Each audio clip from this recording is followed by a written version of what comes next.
എല്ലാ സഹോദരങ്ങൾക്കും നമ്മുടെ യൂട്യൂബ് ചാനലിലേക്ക് സ്വാഗതം. ഇന്ന് വളരെയധികം വേദന തോന്നുന്ന ഒരു വീഡിയോ ആണ് ഞാൻ കൊണ്ടുവന്നിരിക്കുന്നത്. അതായത് നിങ്ങളിൽ പലരും ഈ ഒരു വാർത്ത അറിഞ്ഞു കാണിട്ടുണ്ടായിരിക്കും. ഈ വാർത്തയിലേക്ക് പോകുന്നതിന് മുമ്പായിട്ട് ഞാൻ മറ്റൊരു കാര്യം പറയാം. ഇപ്പോൾ മിക്ക സ്ഥലത്തും ഉള്ളൊരു കാര്യം നമ്മൾ ന്യൂസ് കേൾക്കുന്നതാണ് കേട്ടോ. ഇത് തിരുവനന്തപുരമെന്നോ കൊച്ചിയെന്നോ കോഴിക്കോടെന്നോ പാലക്കാടെന്നോ എന്നൊന്നുമില്ല. കേരളത്തിനകത്തും പുറത്തുമായിട്ട് നമ്മൾ പലപ്പോഴും ഇപ്പോൾ വാർത്തകളിലൊക്കെ കേൾക്കുന്നുണ്ട്. മദ്യപിച്ച് വന്നിട്ടായാലും മയക്കുമരുന്ന്, കഞ്ചാവ് ഇതുപോലുള്ള ലഹരി വസ്തുക്കൾ ഉപയോഗിച്ചിട്ടാണെങ്കിലും അച്ഛൻ മകളെ കയറി പിടിക്കുന്നു, മകൻ അമ്മയെ കടന്നു പിടിക്കുന്നു, പെങ്ങളെ കടന്നു പിടിക്കുന്നു. ഇങ്ങനെയൊക്കെയുള്ള വാർത്തകൾ നമ്മൾ ഒരുപാട് കേട്ടുകൊണ്ടേയിരിക്കുകയാണ്. ഇത്തരത്തിലുള്ള വാർത്തകളൊക്കെ കേൾക്കുമ്പോൾ ശരിക്കും പറയുകയാണെങ്കിൽ മനസ്സിന് സഹിക്കാൻ പറ്റാത്തത്ര വേദന തോന്നും. കാരണം നമുക്കൊക്കെ ഉണ്ടല്ലോ, മക്കളുണ്ട്, അച്ഛനുണ്ട്, സഹോദരങ്ങളുണ്ട്, എല്ലാവരും ഉണ്ട്. പക്ഷെ നമ്മുടെ സമൂഹം ഇത്രയേറെ അധപ്പതിച്ച് പോകുന്നുണ്ടല്ലോ എന്നോർക്കുമ്പോൾ വളരെ വേദന തോന്നുന്നു. അപ്പോൾ എന്താണെന്ന് വെച്ചാൽ, ഇതുപോലെ ഇപ്പോൾ ഒരു സംഭവം നടന്നിരിക്കുകയാണ്. 10-21 വയസ്സ് മാത്രം പ്രായമുള്ള ഒരു കുഞ്ഞു മകൻ, അവനൊരു വീട്ടിൽ കാണിക്കുന്ന പരാക്രമങ്ങൾ, ആ ഉമ്മയുടെ നല്ലൊരു മകനായിരുന്നു. പക്ഷേ എന്ത് ചെയ്യാനൊക്കും, ലഹരിയുടെ അമിതമായ ഉപയോഗം മൂലം ഉമ്മയാരാണ്, സഹോദരി ആരാണെന്നുള്ള ആ ഒരു ധാരണ പോലും ഇല്ലാതെ പെരുമാറുന്ന ആ ഒരു മകൻ. അപ്പോൾ എന്തായാലും നമുക്ക് ഈ ഒരു വാർത്ത കേൾക്കാം, കേട്ടിട്ട് നമുക്ക് സംസാരിക്കാം.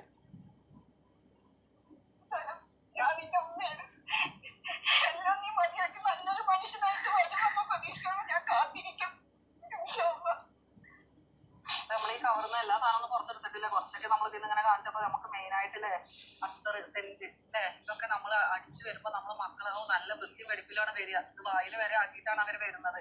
അതോടൊപ്പം തന്നെ വായിൽ ചവച്ചരക്കാൻ ഫ്രഷ് ഫ്രൂട്ട്, ചൂയിങ് ഗം ഇതൊക്കെയാണ് ഈ ഒരു കവറിൽ അവര് പുറമെ കാണിക്കാൻ വേണ്ടി വെക്കുന്ന സാധനങ്ങൾ. ഈ ഉമ്മ പറഞ്ഞിട്ടുണ്ട് എന്നോട്, ഖുറാന്റെ ആയത്തുകൾ കേട്ടിട്ട് ഉമ്മ എനിക്ക് ഇതുപോലെ ഖുറാൻ ഓതണം, പഠിക്കണം എന്ന് പറഞ്ഞിട്ട് ഖുറാൻ പഠിക്കാൻ വേണ്ടിയിട്ട്, ഹാഫിളാവാൻ വേണ്ടിയിട്ട് ഈ ഉമ്മയെ കൊണ്ട് ചേർത്തിയ മോനാണ് ഈ ഉമ്മ. ഇന്ന് ആ മോനെ വിലപിച്ച് കരയുന്നത്. ഇന്ന് രാവിലെ തന്നെ ഒരു ഉമ്മയുടെ കരച്ചിലോട് കൂടിയ ഫോൺ കോൾ കേട്ടിട്ടാണ് ഞാൻ ഇവിടെ എത്തിയിരിക്കുന്നത്. ആ ഉമ്മ ഒരു പൊതിയുമായി അവിടെ കാത്തിരിക്കുന്നുണ്ട്. ആ പൊതിയിൽ എന്താണെന്ന് കണ്ടാൽ ശരിക്കും നമ്മൾ അത്ഭുതം. പൊതി എന്ന് പറയുന്നത് ഒരു സന്തോഷത്തിന്റെ മിഠായി പൊതിയല്ല കേട്ടോ. ഒരുപാട് സങ്കടങ്ങൾ നിറഞ്ഞു നിൽക്കുന്ന ഒരു ഉമ്മയുടെ കരച്ചിലാണ്. ആ ഉമ്മ അവിടെ തന്നെ നമുക്ക് സംസാരിക്കാം. ഉമ്മ വരൂ.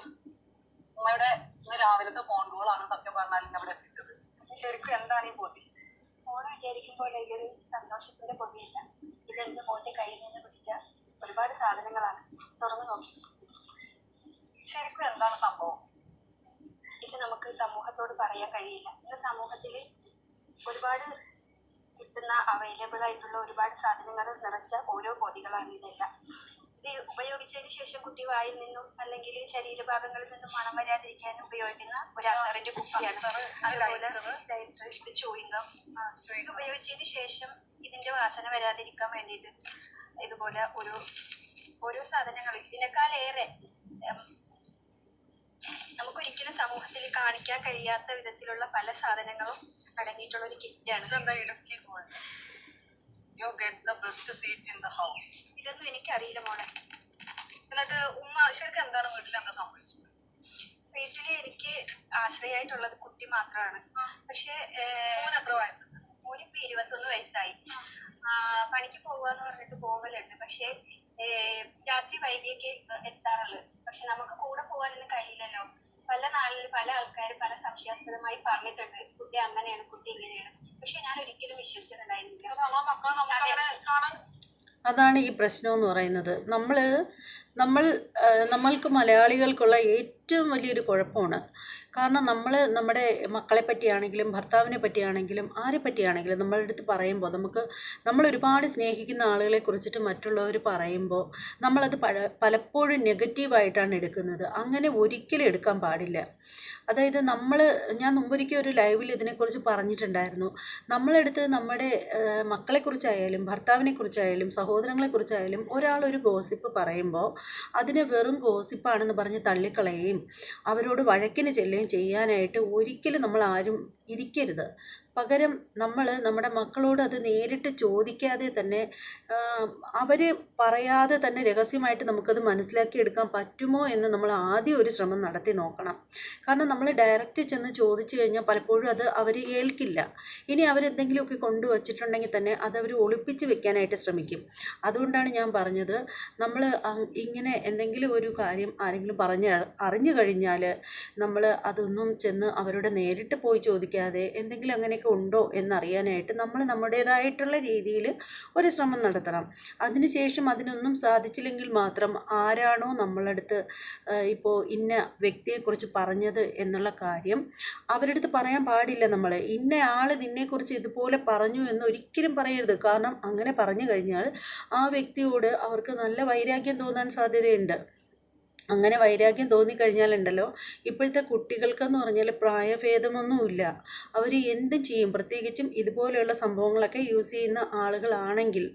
അപ്പോൾ അതുകൊണ്ട് തന്നെ, കാരണം അവർ നോർമൽ മൈൻഡിലിരിക്കുമ്പോൾ അവർക്ക് ആരോടും അങ്ങനെ പ്രത്യേകിച്ച് വലിയ ശത്രുതയോ ഒന്നും തോന്നില്ല. അഥവാ എന്തെങ്കിലും ചെറിയൊരു എന്തെങ്കിലും ദേഷ്യം ഉണ്ടെങ്കിൽ അത് അവരുടെ മനസ്സിൽ തന്നെ അവർ വെച്ചിരിക്കത്തേ ഉള്ളൂ. പക്ഷേ ഇതുപോലുള്ള സാധനങ്ങൾ ഇവരുടെ ഉള്ളിൽ ചെന്ന് കഴിയുമ്പോഴാണ് ഇവരുടെ ബുദ്ധി നെഗറ്റീവായിട്ട് പ്രവർത്തിക്കാൻ തുടങ്ങുന്നത്. അപ്പോൾ ആ സമയത്ത് അവർ എന്തും ചെയ്യുന്ന ആ ഒരു മൈൻഡിലെത്താൻ സാധ്യതയുണ്ട്. അതുകൊണ്ട് നമ്മളടുത്ത് നമ്മുടെ മക്കളെ പറ്റി ആരെങ്കിലും എന്തെങ്കിലും പറഞ്ഞാൽ ഡയറക്റ്റ് ചെന്ന് ചോദിക്കാതെ നമ്മുടെ ഭാഗത്തു നിന്ന് നമ്മളൊരു അന്വേഷണം നടത്തുക. എന്നിട്ട് കണ്ടുപിടിക്കാൻ പറ്റിയില്ലെന്നുണ്ടെങ്കിൽ സ്നേഹമായിട്ട് അവരോട് കാര്യങ്ങൾ ചോദിച്ച് മനസ്സിലാക്കാൻ ശ്രമിക്കുക. എന്നിട്ട് അവർ നമ്മളോടൊന്നും പറയുന്നില്ല, ഉരുണ്ട് കളിക്കുക മാത്രമാണ് ചെയ്യുന്നതെങ്കിൽ നമ്മൾ അവരോട് സ്നേഹമായിട്ട്, ഇപ്പോഴത്തെ പിള്ളേരുടെ അടുത്ത് നമ്മൾ ഉപദേശിക്കാനൊന്നും പറ്റില്ല. നമ്മൾ ഉപദേശിച്ച് കഴിഞ്ഞാൽ അവർ ഉപദേശം കേൾക്കാൻ പോലും ചെവി തരില്ല. അതാണ് ഇന്നത്തെ തലമുറയുടെ കാര്യമെന്ന് വെച്ചാൽ. നമ്മൾ എന്ത് ചെയ്യണമെന്ന് വെച്ചാൽ നമ്മൾ അവരെ ഒരു കൗൺസിലിങ്ങിന് വിധേയരാക്കുക. കൗൺസിലിംഗ് എന്നൊക്കെ പറയുമ്പോൾ തന്നെ പലരും ഭ്രാന്ത് എന്നാണ് ചിന്തിക്കുന്നത്. ഒരിക്കലും അങ്ങനെ ചിന്തിക്കേണ്ട. നമ്മൾ നമ്മുടെ മക്കളുടെ അടുത്ത് ചില കാര്യങ്ങൾ പറയാനായിട്ട് തുടങ്ങുമ്പോൾ അവരത് കേൾക്കാൻ തയ്യാറാവില്ല. നേരെ മറിച്ച് നല്ലൊരു കൗൺസിലറാകാൻ സ്കൂളിൽ പഠിപ്പിക്കുന്ന ടീച്ചറിനൊക്കെ സാധിക്കും.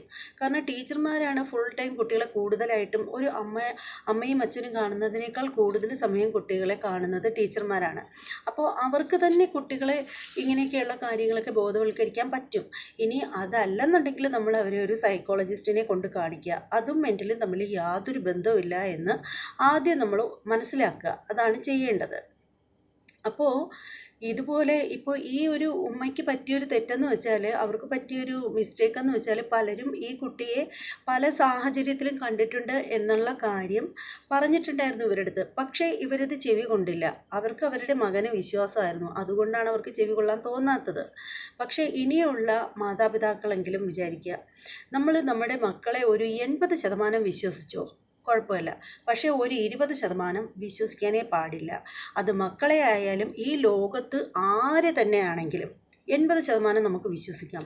ബാക്കി 20% അവിടെ ഒഴിച്ചിട്ടേക്കണം. അവിടെ ആരെയും പൂർണ്ണമായിട്ടും ആരെയും വിശ്വസിക്കാൻ പാടില്ല. ഞാൻ അങ്ങനെ പറയത്തുള്ളൂ കേട്ടോ.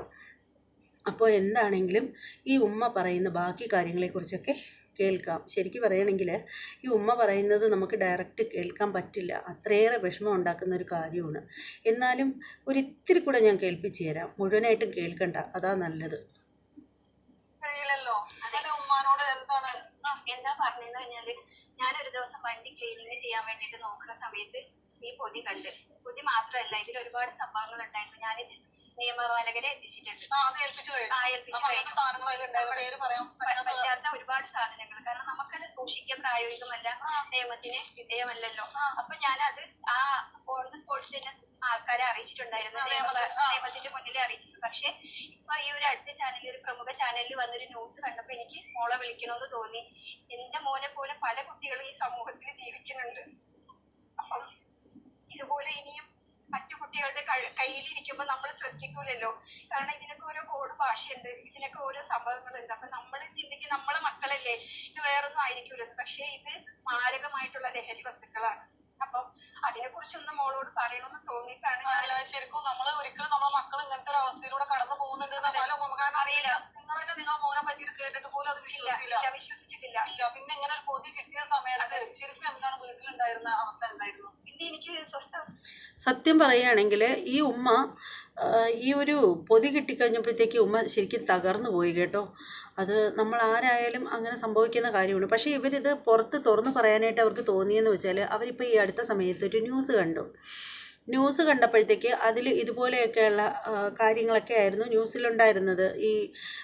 ഇതുപോലെ ഡ്രഗ്സൊക്കെ ഉപയോഗിക്കുന്ന കാര്യങ്ങൾ. അപ്പോൾ ഇത് കേട്ടപ്പോഴത്തേക്ക് അവർക്ക് തോന്നി ഇത് പുറം ലോകം അറിയണം, ഇതുപോലെയൊക്കെയുള്ള കുട്ടികളുണ്ടെങ്കിൽ രക്ഷിതാക്കൾ അവരെയൊക്കെ ഒന്ന് കെയർ ചെയ്യാൻ വേണ്ടിയിട്ട്, അങ്ങനെ ഉദ്ദേശിച്ചാണ് പറഞ്ഞത്. പല രാത്രി ഞാൻ അവനെ പേടിച്ചുറങ്ങിയൊരു സംഭവമാണ് എനിക്ക് ഉണ്ടായിട്ടുള്ളത്. എനിക്ക് പേടിയായിരുന്നു. പിന്നെ എന്റെ മോനെ എനിക്കൊരു പേടിയായിരുന്നു. എനിക്ക് താങ്ങായിട്ട് തണലായിട്ട് നിൽക്കേണ്ട അവനിൽ നിന്ന് എനിക്ക് പലതും സഹിക്കേണ്ടി വന്നിട്ടുണ്ട്. അതെല്ലാം എനിക്കിവിടെ പറയാൻ കഴിയൂല. ഞാനൊരു ഉമ്മയല്ലേ. അപ്പോ ഒരുപാട് കൗൺസിലിംഗ് കൊടുത്തിട്ടുണ്ട്, ഒരുപാട് ആൾക്കാരുമായിട്ട് വിളിച്ച് സംസാരിച്ചിട്ടുണ്ട്. പക്ഷേ ഡെയിലി ഓരോ ദിവസം അവൻ കൂടി വരികയല്ലാതെ ഇതിൽ നിന്ന് മുക്തനാവാൻ അവൻ ശ്രമിച്ചിട്ടില്ല.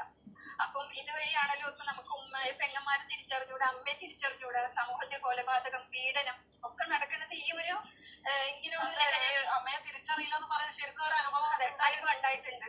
അങ്ങനെ ഞാൻ അനുഭവിച്ചിട്ടുണ്ട്. 21 വയസ്സായ മോനിൽ നിന്ന്. അപ്പൊ നമ്മള് എത്ര ബോധവൽക്കരണ ക്ലാസ്സുകൾ കേട്ടാലും എത്ര കാര്യങ്ങൾ കണ്ടുപഠിച്ചാലും ഇനി ബാക്കിയൊന്നും കേൾക്കാതിരിക്കുക കേട്ടോ നല്ലത്. അത് കേൾപ്പിക്കുന്ന എനിക്ക് വിഷമമാണ്, അത് കേട്ട് കഴിയുമ്പോൾ നിങ്ങൾക്കും വിഷമാവും. ശരിക്കും പറയുകയാണെങ്കിൽ ഈ പയ്യൻ ഉമ്മയോട് പോലും അപമര്യാദയായിട്ട് പെരുമാറിയിട്ടുണ്ട് എന്നാണ് ഉമ്മ പറയുന്നത്. പിന്നെ ഈ ഉമ്മയുടെ ആ ഒരു പാക്കറ്റ് പിടിച്ചല്ലോ, ഒരു കവർ കിട്ടിയിട്ടുണ്ടായിരുന്നു വീട്ടിൽ നിന്ന്.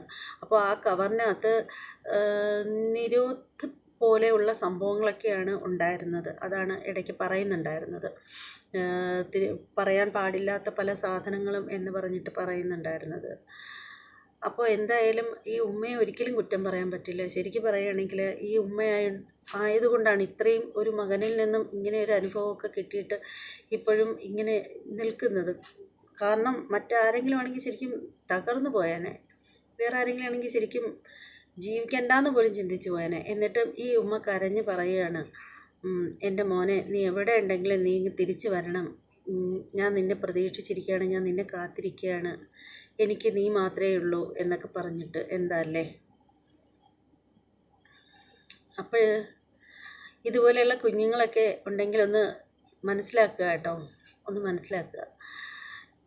ഇതുപോലെയുള്ള ലഹരി വസ്തുക്കൾ വെറുതെ തമാശയ്ക്ക് പോലും നിങ്ങൾ വാങ്ങിച്ചെന്ന് രുചിച്ച് പോലും നോക്കരുത്. നിങ്ങളുടെ കൂട്ടുകാരൊക്കെ പലപ്പോഴും പറയും, എടാ ഒന്ന് ടേസ്റ്റ് ചെയ്ത് നോക്ക്, ഇതിലൊന്നുമില്ല എന്നൊക്കെ പറയും. അല്ലെങ്കിൽ ഇത് ടേസ്റ്റ് ചെയ്ത് നോക്കിക്കഴിഞ്ഞാൽ നമുക്ക് പറന്ന് നടക്കാം, നമ്മുടെ ശരീരത്തിന് വെയിറ്റ് കാണില്ല, ചന്ദ്രനിൽ പോയതുപോലെ ആയിരിക്കും എന്നൊക്കെയുള്ള ഡയലോഗുകളൊക്കെ വലിയ രീതിയിൽ തട്ടിവിട്ട് തരും. പക്ഷേ ഒരു തവണ നിങ്ങളത് രുചിച്ച് നോക്കിയാൽ പിന്നെ നിങ്ങൾക്കത് വീണ്ടും വേണമെന്നുള്ള ആ ഒരു ചിന്താഗതി ഉണ്ടാവും.